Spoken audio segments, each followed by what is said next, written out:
గత 5 రోజులుగా రాష్ట్ర వ్యాప్తంగా దాదాపు 1,00,000 మంది పైన ఈ ప్రభుత్వం అణిచివేతకి ఈ ప్రభుత్వం చేస్తున్నటువంటి దుర్మార్గమైనటువంటి ఆలోచనలకు నిరసనగా నిరసన కార్యక్రమాన్ని గత 5 రోజులుగా చేస్తూ ఉన్నారు. దానికి సంపూర్ణ మద్దతు తెలుగుదేశం పార్టీ తరఫున నారా చంద్రబాబు నాయుడు గారు వారికి తెలియజేయడం జరిగింది. రాష్ట్ర వ్యాప్తంగా జరుగుతున్నటువంటి ఈ ఆందోళన కార్యక్రమంలో మేమందరం కూడా వాళ్ళకి సంఘీభావం తెలియజేయడం, తద్వారా వాళ్ళకి ఒక దాతృ స్థైర్యాన్ని కలిగించడం జరుగుతాం.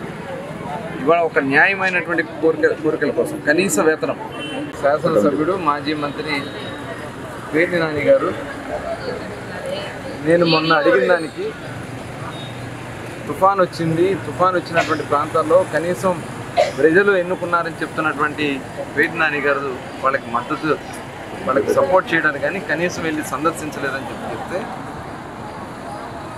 ఒక బాధ్యత కలిగినటువంటి ఒక ప్రజాప్రతినిధిగా వారికి ఒక ధైర్యాన్ని కల్పించడమే కాకుండా వారికి ప్రభుత్వం నుంచి సహాయ కార్యక్రమాలు చేయడానికి బాధ్యత తీసుకోవాలి. దాని గురించి నేను అడిగితే వాళ్ళ అబ్బాయి గురించి మాట్లాడతారని, వాళ్ళ అబ్బాయి అంటే కోవిడ్ వచ్చినప్పుడు కరోనా సమయంలో పెద్ద ఎత్తున సేవా కార్యక్రమాలు చేశారు. నేను అడుగుతుంది ఈనాటి సంగతి. కోవిడ్ గురించి మాట్లాడతాను, నెక్స్ట్ మాట్లాడతాను.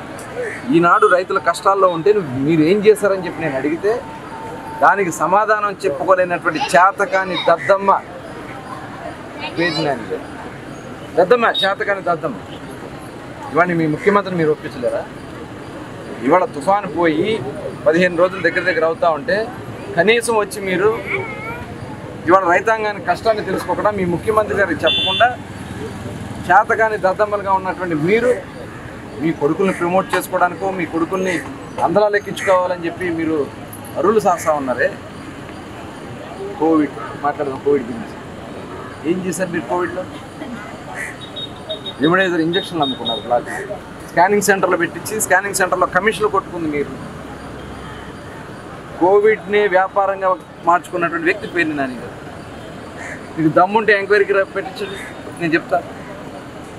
ఇవాళ కొన్ని సెంటర్లు మీరు సృష్టించి పనికిరాని మిషన్లు తెప్పించి కొన్ని కోట్ల రూపాయల ప్రజాధనాన్ని దండుకున్నారు. ఇవన్నీ బయటికి తీస్తాం. వాళ్ళు అయిపోయిందని మీరు అనుకోవద్దు. ఇవాళ మీరు రెమ్డెసివిర్ ఇంజక్షన్ల మీద ఎంక్వైరీకి ఎందుకు ఆపుదల చేయించారు? ఈ పేర్ని నాని గారు చెప్పండి. బ్లాగులు అమ్ముకున్నారు మీరు, మీ కుటుంబ సభ్యులు. ఇది అందరికీ తెలిసినటువంటి విషయమే. ఇవాళ ఏం సాధించారు, ఏం చూపించారు చెప్పండి. అనేక మంది ప్రాణాలు కోల్పోయారు. ఆక్సిజన్ అంతటా ఇదే హాస్పిటల్లో ఆక్సిజన్ మీరు సప్లై చేయని కారణంగా చాలామంది చనిపోయారు. బెడ్లు లేవు. రోడ్ల మీద నేను ఆ రోజున చాలా బాధపడటం జరిగింది. ఇక మా గురించి మీరు మాట్లాడుతున్నారు. రండి, మా వాళ్ళు ఎంత సర్వీస్ చేశారో, మేము ఎంత సర్వీస్ చేసామో ప్రజలకు తెలుసు. ఆ రోజు మాకు ఏ పదవులు లేకపోయినా, మా వాళ్ళకి ఏ అధికారాలు లేకపోయినా ఇంటింటికి నిత్యావసర సరుకులు ఇచ్చారు, ఇంటింటికి కాయగూరలు ఇచ్చారు, ఇంటింటికి వాళ్ళకి కావాల్సినటువంటి సరుకులు ఇబ్బంది వస్తే అందించారు, భోజనాలు అందించాం. ఫోన్ కాల్ చేస్తే ఆ కుటుంబానికి తీసుకెళ్ళి భోజనం ప్యాకెట్లు మేము అందించాం. ఇవాళ అవన్నీ చేస్తారని చెప్పి మా మీద కేసులు కట్టారు. నా మీద కోవిడ్ కేసు కట్టించారు. ఆ రోజున కోవిడ్లో చనిపోతే వాళ్ళందరినీ తీసుకెళ్ళి క్వారంటైన్ సెంటర్లో పెడితే ఆ డెడ్ బాడీని మేము తీసుకొచ్చి ఖననం చేయాలని ప్రయత్నం చేస్తామంటే నన్ను ఆ కోవిడ్ కేసు పెట్టించాడు పేర్ని నాని. ఇవాళ అనేక మంది, తోట రామణ గారు, తోట రాజా గారు చిలకలపూడిలో ఎన్ని ఇబ్బందులు, నరకం చూపించారు. రెడ్ జోన్స్ అని వాళ్ళు ఇష్టం వచ్చినట్టుగా చేసుకున్నటువంటి వ్యక్తి పేర్ని నాని. ఇంకా మీరు టికెట్లు ఇస్తారా ఇవ్వరా అని చెప్పేదో మాట్లాడుతూ ఉన్నారు. మీరు నేరాలు చేసుకోవడానికి, ముఖ్యమంత్రి గారితో సెటిల్మెంట్లు చేసుకోవడానికి రకరకాలుగా బ్లాక్మెయిలింగ్ రాజకీయాలు చేసే వ్యక్తి పేర్ని నాని గారు. మీకు ఎవరో కూడా ఇక్కడ తగ్గే పరిస్థితి లేదు. ఇవాళ మేము చెప్తా ఉన్నాం, ఈ మచిలీపట్నం కోసం నిరంతరం కష్టపడింది తెలుగుదేశం పార్టీ. మళ్ళీ ఒక స్వచ్ఛమైనటువంటి పరిపాలన అందించడానికి సిద్ధంగా ఉన్నది తెలుగుదేశం పార్టీ. కేవలం 4,200 రూపాయలు మాత్రమే వాళ్ళకి గౌరవ వేతనం ఇవ్వడం జరిగింది.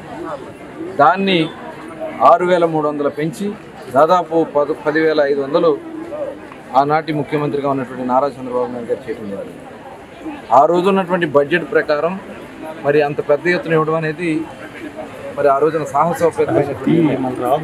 తర్వాత మరి ఈనాటి ముఖ్యమంత్రి జగన్మోహన్ రెడ్డి ఆనాటి ప్రతిపక్ష నాయకుడిగా అంగన్వాడీ కేంద్రాలను కూడా ఇంకా పెంచాలి, అంగన్వాడీ కేంద్రాలకు ఉన్నటువంటి మరి వర్కర్స్కి కానీ హెల్పర్స్కి కానీ జీతాలు పెంచాలని చెప్పినటువంటి ముఖ్యమంత్రి కేవలం 1000 రూపాయలు పెంచి కంటిని తుడుపు చర్యగా చేయడం తప్ప ఎక్కడ కూడా వాళ్ళకి న్యాయం జరిగినటువంటి పరిస్థితి లేదు. ఇవాళ పెరిగినటువంటి అద్దులు కానీ పెరిగినటువంటి ఖర్చులు కానీ నిత్యావసర ధరలు కానీ ఇవన్నీ కూడా పెరిగిపోయినా కనీసం వాళ్ళకి పెంచకుండా మరి ఈరోజు వాడు న్యాయంగా 26,000 కనీస వేతనం ఇవ్వాలని చెప్పి వాళ్ళు డిమాండ్ చేస్తారు. అదేవిధంగా రిటైర్మెంట్ అయిన తర్వాత వాళ్ళకి 5 లక్షల రూపాయలు అదే రిటైర్మెంట్ బెనిఫిట్ కూడా మరి 50% శాలరీ ఇవ్వాలని చెప్పి వాళ్ళు డిమాండ్ చేస్తారు. ఇలా చాలా వాళ్ళు చేసినటువంటి న్యాయమైనటువంటి పనులు వాళ్ళు అడుగుతూ ఉంటే కనీసం ప్రభుత్వం నుంచి స్పందన లేదు, ముఖ్యమంత్రి పట్టించుకోరు. ఆనాడు ఎమ్మెల్యేలు మంత్రులు వాళ్ళు ఉన్నటువంటి మంత్రులు వీళ్ళు చేసినటువంటి మరి నిరసన కార్యక్రమాలు ఆ రోజున మద్దతు తెలిపి అవన్నీ చేయకపోతే మళ్ళీ మేము ముందుకు రామని చెప్పినటువంటి వ్యక్తులు కనీసం వాళ్ళ వచ్చి సంఘీభావం తెలియజేసే పని, వాళ్ళ మీద లాఠీ చార్జ్ దాడులు, వాళ్ళ మీద మరి రకరకాలుగా ఇబ్బందులు పెట్టే కార్యక్రమాలు చేస్తాం.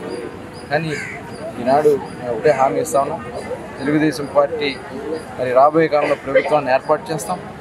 వాళ్ళు న్యాయమైనటువంటి కోరికలు వాళ్ళతో చర్చించి వాటికి ఖచ్చితంగా పరిష్కారం చేయడమే కాకుండా వాళ్ళకి అండగా ఉంటామని కూడా ఈ సందర్భంగా తెలియజేస్తాం.